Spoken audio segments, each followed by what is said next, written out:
नमस्कार किसान साथियों, स्वागत है आपका हमारे चैनल एग्री फार्मिंग सागर में। तो किसान भाइयों, आज हम बात करने वाले हैं कि बैगन की फसल में फूल और फल अधिक से अधिक मात्रा में कैसे आएँ।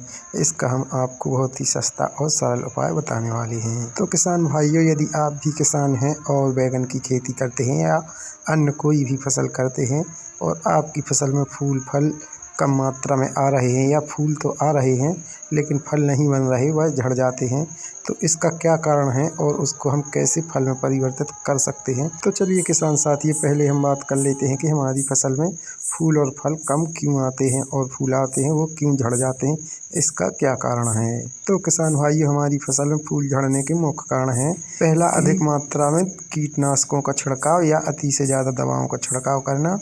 और दूसरा है कि हमारी फसल में मधुमक्खियों को कम आना और अधिक बारिश होना या फिर खरपतवार होना। तो किसान भाइयों, यह मुख्य कारण है जिस कारण से हमारी फसल में फूल और फल कम आते हैं और फूल भी कम बनते हैं।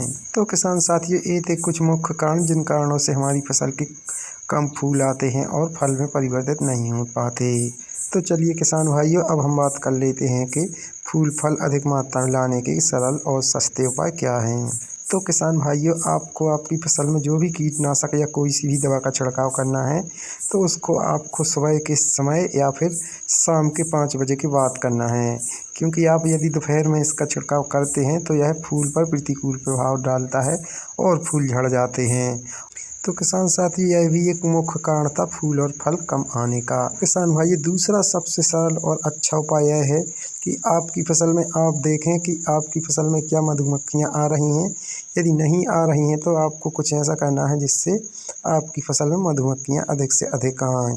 किसान साथियों, यदि आपकी फसल में मधुमक्खियां अधिक आती हैं तो आप देखेंगे कि एक फूल से दूसरे फूल पर वह जाती हैं और यहाँ से वहाँ जाने से क्या होता है कि जो भी फूल होते हैं उससे परागण या पॉलिनेशन का काम होता है और जो कि फूल फल में परिवर्तित होते हैं वह अनेक जगह जाने से अधिक फूल आने लगते हैं। तो इसके लिए किसान साथियों, हमें अपनी फसल के आसपास या आजू बाजू में फूल की खेती करना चाहिए। फूल की खेती करने से मधुमक्खियाँ अधिक से अधिक फूल के लिए आकर्षित होती हैं और हमारी फसल के फूलों पर बैठती हैं, जिनसे हमारी फसल में परागण और पॉलिनेशन का काम आसान हो जाता है और हम फूल को बेचकर भी अच्छा मुनाफा प्राप्त कर सकते हैं।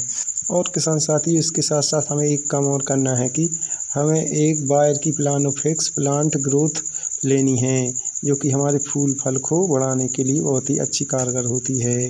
प्लानोफिक्स की बात करें तो किसान साथियों, इसमें अल्फा नेप्थाइल एसिटिक एसिड होता है जो एक ऑक्सीजन है। और इसकी बात करें तो किसान साथियों, फूल और कलियों और कच्चे फलों को झड़ने से रोकता है और ये कई कारणों से फल फूल को बढ़ाता है। इस कारण से यह बहुत ही लाभदायक है और यह एक प्रकार से प्लांट ग्रोथ भी बढ़ाता है, जिससे हमारी फसल हरी भरी अच्छी स्वस्थ होती है। इसके उपयोग से किसान साथियों, हमारी फसल में अधिक से अधिक फूल फल में परिवर्तित होते हैं। यह एक पर्यावरण के लिए अनुकूल भी है। यह प्रकाश संश्लेषण की क्रिया को भी अच्छी तरह से अवशोषित करता है, जिस कारण से पौधे अपना पोषण पूरी तरह से ले सकते हैं। और किसान साथी, यदि पौधा स्वस्थ एवं अच्छा हरा भरा है तो उसमें फूल फल भी निश्चित तौर पर अच्छे अधिक आएंगे। और किसान साथी, अब बात कर लेते हैं इसकी डोज की। तो इसकी डोज की बात करें तो किसान भाइयों, हमको 20 लीटर की टंकी में 4 ml दवा को लेना है और छिड़काव कर देना है। तो किसान भाइयों, अब बात कर लेते हैं इसकी कीमत क्या है। तो किसान साथियों, इसकी बाज़ार में कीमत की बात करें यदि, तो हमें 100 ml की शीशी 150 रुपये में आसानी से मिल जाती है। तो किसान भाइयों, आप भी अपनी फसल में इसका उपयोग कर सकते हैं और अधिक से अधिक उत्पादन ले सकते हैं। तो किसान साथियों, यदि आपको हमारा वीडियो अच्छा लगा तो प्लीज़ सब्सक्राइब करें और लाइक अवश्य करें। नमस्कार।